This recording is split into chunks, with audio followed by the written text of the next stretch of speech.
దశవిధనాదములు బాహ్యంగా కూడా వినిపిస్తారు.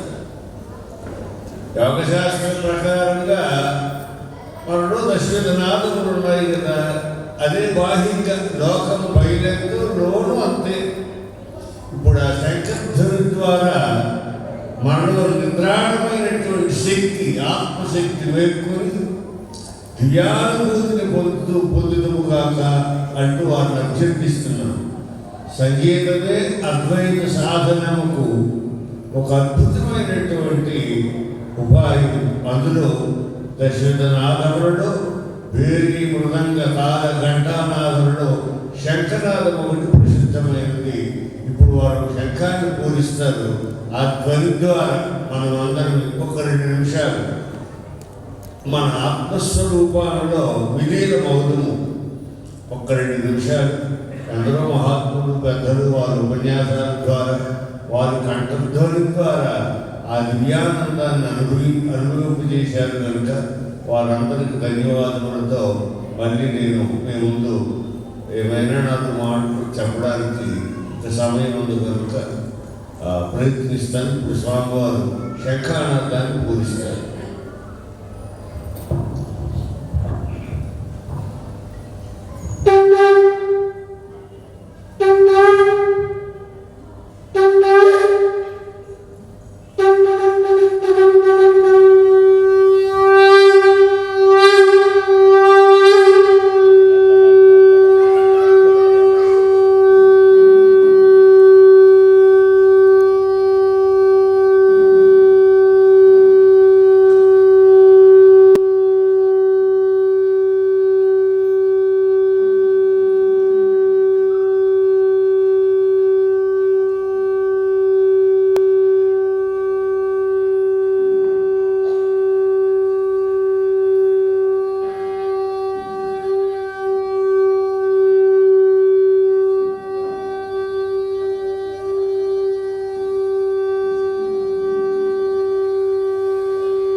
ఇది అఖండ శంఖానాదం అంటారు దీన్ని.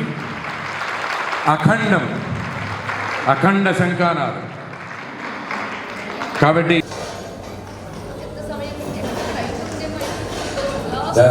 3 నిమిషాల వరకు అఖండ శంఖానాదం అంటారు.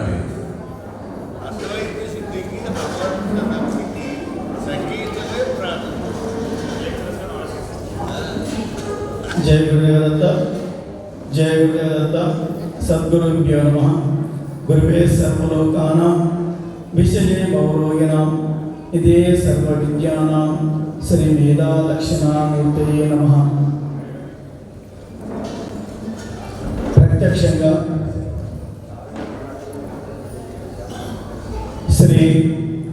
శ్రీశైల బ్రహ్మరాంబ మల్లికార్జున స్వామి